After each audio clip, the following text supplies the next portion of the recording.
It was the summer of 1957, a typically oppressive dog day in August. I had just celebrated my 8th birthday. Life was mostly good. My mom, my 3 brothers, and I lived at 9 Ralph Avenue in White Plains, New York, a cozy, comfortable suburb about 30 miles north of New York City. When he was alive, my dad had commuted into Manhattan, and my mom would pile us 4 boys into the car and drive to the train station to meet him. I don't remember that, or anything else about my dad. One cold March day, when I was almost 3 years old, he had died of a massive heart attack. Life at our home would never be the same. My mother was devastated by the loss of her husband. In one moment, she became a 30-year-old single mom of 4 boys, ages 2 through 9. I don't remember much about the first 8 years of my life, but I know I always felt deeply loved, not only by my mom, but by my 3 older brothers as well. We were bonded forever by the loss of our father. A tightly knit family, the Kurtzes depended on each other. It is how we pulled through. One thing I do remember distinctly about the early years of my life was the lack of any discussion about my father. Concern for our mother's grief was paramount, and we knew not to mention his name or ask questions about him. I was over 50 years old before I had my first conversation with my mother about my dad. As a young boy, most of what I learned about my father was a result of eavesdropping. Stories were told about Dad being a pilot in the big war a few years earlier, somewhere far away in a place called Europe. When the adults would gather to chat in the living room, I would play inconspicuously on the floor in the next room, listening intently, drinking in every word and trying to make whatever sense I could of their discussion. I heard horrible stories about a plane crash, POW camps, and starvation. I remember feeling an overwhelming sadness and shock when I realized it was my father they were talking about. Although I never really knew him, it was incomprehensible to me that anyone would want to hurt my dad. The adults would also talk about strange numbers and letters like B-24, and even stranger names like Liberator. I knew my father had been a bomber pilot, but had never realized a bomber and a B-24 Liberator were one and the same. I wondered if all these stories I had overheard could somehow be related to the green box I had seen in the attic when I was younger. I was unaware of it at the time, but the next 56 years of my life were to be defined by its contents.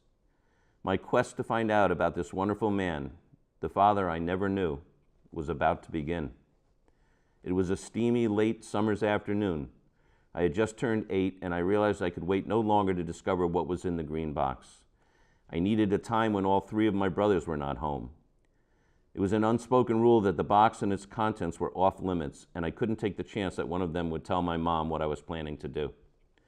I could hear my mother vacuuming downstairs as I grabbed a flashlight and silently crept up to the attic.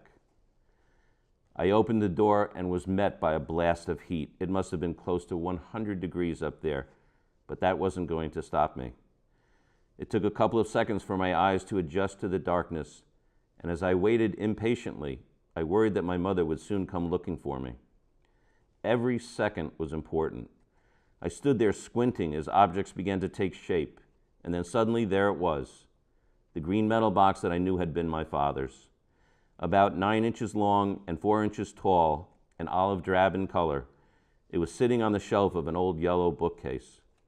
Until that day, I had never gathered up enough courage to actually touch it, let alone open it. That moment is still etched in my mind. I sat on the floor, drenched in sweat. The fear of getting caught and therefore punished was very real, and yet I had to find out what magical and mysterious contents this army green box had to offer, and I knew I didn't have much time.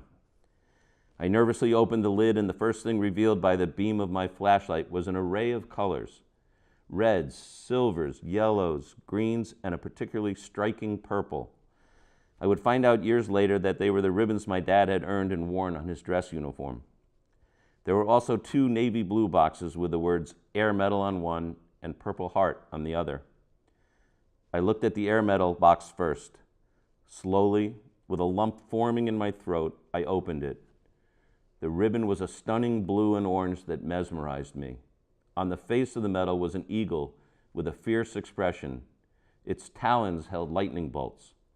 Although I didn't know what it was or why he had it, I could tell it was my dad's because inscribed on the back was Second Lieutenant Robert R. Kurtz, AC. As I touched every detail of the medal, the tips of my fingers felt as if they were burning. It made me feel intensely proud of my father. I would learn more about the Air Medal at a later date. The Purple Heart box was next. I opened it and found a purple and white ribbon attached to a heart-shaped medal. It was gold on the outside with a purple interior and a silhouette of George Washington in the center.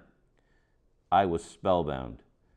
On the reverse side, in raised gold lettering, were the words "For Military Merit," and etched below, Robert R. Kurtz. For this, too, it would be years before I learned its significance. It was an award given to soldiers wounded during military service. Time was running short, but there were so many more items in the box. One that caught my eye was a pink, fluffy baby slipper that zippered up the front. Everything I had seen so far had been military in nature. Medals, ribbons, silver wings, and gold bars were all obviously a part of my father's life during his World War II service. Why would there be a baby slipper among these items? Right before closing the lid, I noticed a bundle of papers. Several bore the bold stamp of Western Union. I had never seen a telegram before. There were official-looking documents from the Army Air Force and letters from my father to my mom and his parents. There were also papers with my father's picture on the front and his fingerprints on the back, surrounded by writing in a strange language that I had never seen. Years later, I found out they were prisoner of war identification forms. The language was German. My time was up, at least for the day.